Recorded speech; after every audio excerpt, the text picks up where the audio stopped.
നമസ്കാരം dear students. 9th standard മാത്സിലെ second ചാപ്റ്ററായ ഇൻട്രൊഡക്ഷൻ ടു ലീനിയർ പോളിനോമിയൽസ് അതിലെ എക്സസൈസ് 2.1 ആണ് ഈ വീഡിയോയിൽ ഡിസ്കസ് ചെയ്യുന്നത്. ഫസ്റ്റ് പാർട്ട് പറഞ്ഞിരിക്കുന്നത് find the degree of the following polynomials. First question 2x² - 5x + 3. അപ്പോൾ ഡിഗ്രിയാണ് നമ്മളോട് കണ്ടുപിടിക്കാൻ പറഞ്ഞിരിക്കുന്നത്. എന്താണ് degree? Highest power of X. ഇവിടെ ഹയസ്റ്റ് പവർ ഓഫ് എക്സ് എന്താണ്? 2 ആണ്. x². വേരിയബിളിൻ്റെ ഹയസ്റ്റ് പവറാണ് ഡിഗ്രി എന്ന് പറയുന്നത്. അപ്പോൾ ഇവിടെ എക്സിൻ്റെ ഹയസ്റ്റ് പവർ എന്താണ്? 2. So degree is 2. അടുത്ത ക്വസ്റ്റ്യൻ എന്താണ്? y³ + 2y - 1. ഇവിടെ എന്താണ്? വൈയുടെ ഹയസ്റ്റ് പവർ എന്താണ്? 3. So degree is 3.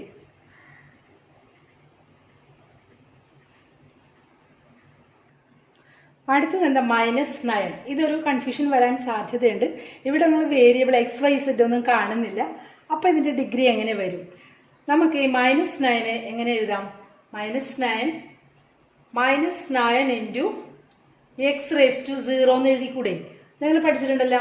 x⁻⁴ is 1, y⁻⁴ is 1. ഇത് ചെറിയ ക്ലാസ്സിൽ പഠിച്ചിട്ടുള്ളതാണ്. -9 നമുക്ക് എങ്ങനെ എഴുതാം? -9 ഇൻറ്റു x⁻⁴. അപ്പോൾ എക്സിൻ്റെ പവർ എന്താണ് ഇവിടെ? 0. അപ്പോൾ ഈ പോളിനോമിയൽ ഈ -9ന്റെ ഡിഗ്രി എന്താണ്? Degree is 0. ഇനി വേറൊരു കാര്യം പറഞ്ഞുതരാം. ഇതൊരു നമ്പർ മാത്രമാണ് അല്ലേ, ഇവിടെ വേരിയബിൾ ഇല്ല. ഇങ്ങനെയുള്ള പോളിനോമിയൽസിനെ പറയുന്നതാണ് കോൺസ്റ്റന്റ് പോളിനോമിയൽ.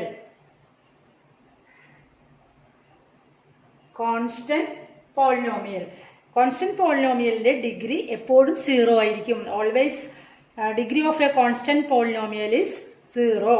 ഡിഗ്രി, അപ്പോൾ അതൊന്ന് ഓർത്ത് വെക്കുക. ഡിഗ്രി 0 ആയിരിക്കും. കോൺസ്റ്റന്റ് പോളിനോമിയലിന്റെ ഡിഗ്രി 0 ആയിരിക്കും. വേണമെങ്കിൽ 2-3 എക്സാമ്പിൾസ് പറയാം. -5, അപ്പം അതിന്റെ ഡിഗ്രി എന്തായിരിക്കും? 0. 8 ഡിഗ്രി എന്തായിരിക്കും? 0. അതെങ്ങനെയെന്ന് മനസ്സിലായില്ലേ? ഇതൊന്ന് പഠിച്ചു പോകാം. കോൺസ്റ്റന്റ് പോളിനോമിയലിന്റെ ഡിഗ്രി ഓൾവേസ് 0 ആയിരിക്കും. ഇത് വരുന്നത് എങ്ങനെയാണ്? അപ്പം -5 നമുക്ക് -5 ഇൻറ്റു x⁻⁴. 8 എങ്ങനെ എഴുതാം? 8 ഇൻറ്റു y⁻⁴. മനസ്സിലായല്ല? ഇനി അടുത്ത പ്രോബ്ലം നോക്കാം. 4ാമത്തെ ക്വസ്റ്റ്യൻ എന്താണ്? 4z - 3. z ഇവിടെ വേരിയബിൾ z ആണ്. zന്റെ പവർ എത്രയാണ്? 1. So degree is 1. ഡിഗ്രി 1.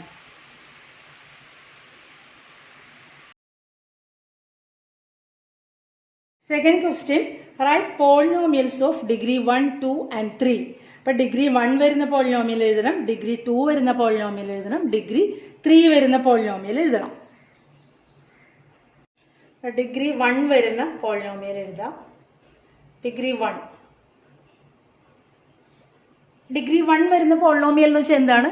വേരിയബിളിന്റെ പവർ 1 ആയിരിക്കണം. 5x + 3. ഇവിടെ എക്സിന്റെ പവർ എന്താണ്? 1.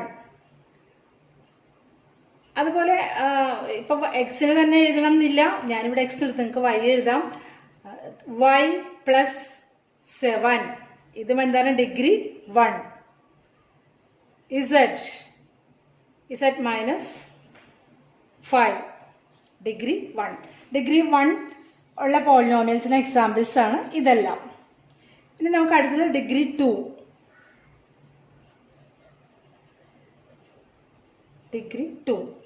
ഡിഗ്രി 2 വരുമ്പോൾ വേരിയബിളിന്റെ പവർ ഹയസ്റ്റ് പവർ 2 ആയിരിക്കണം.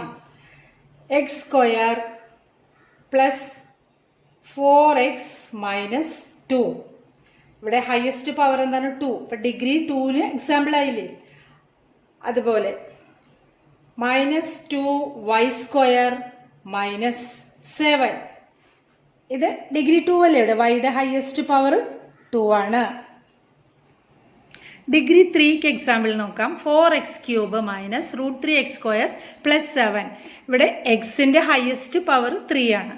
So degree is 3. അപ്പോൾ ഡിഗ്രി 3ക്ക് എക്സാമ്പിൾ ആണ്. അടുത്തത് നോക്കിയാൽ z³ - 5. അവിടെ ഇസഡിന്റെ ഹയസ്റ്റ് പവർ 3 ആണ്. അപ്പം അതൊരു ഡിഗ്രി 3 പോളിനോമിയലാണ്. അടുത്തത് √2y³ minus 5y² plus √3y minus 7. ഇവിടെ വൈയുടെ ഹയസ്റ്റ് പവർ 3. അപ്പോൾ ഡിഗ്രി 3ക്ക് എക്സാമ്പിൾ ആയിട്ടുള്ള ഒരു പോളിനോമിയലാണത്. Third question, what are the coefficients of x² and x³ in the polynomial x⁴ minus 3x³ plus 6x² minus 2x plus 7? Coefficient of x². എന്താണ് coefficient? Coefficient of x² എന്ന് പറഞ്ഞാൽ x² കൂടെ എന്താണോ വരുന്നത് അതാണ്. x⁴ minus 3x³ plus 6x² minus 2x plus 7. ഇവിടെ x² കൂടെ വരുന്നതാണ് 6. So coefficient of x² is 6. Coefficient of x³ minus 3. Coefficient of x³ is minus 3. ഇത് രണ്ടുമാണ് ചോദിച്ചിരിക്കുന്നത്.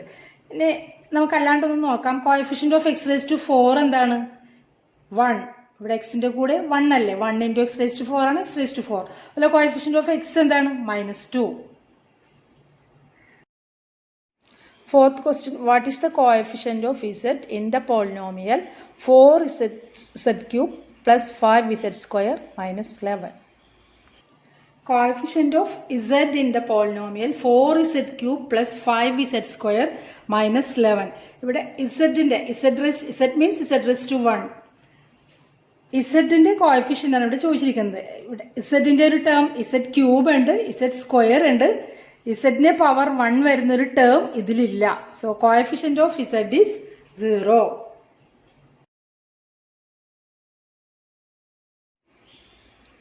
Fifth question, what is the constant term of the polynomial 9x³ plus 5x² minus 8x minus 10? Constant term 9x³ plus 5x² minus 8x minus 10.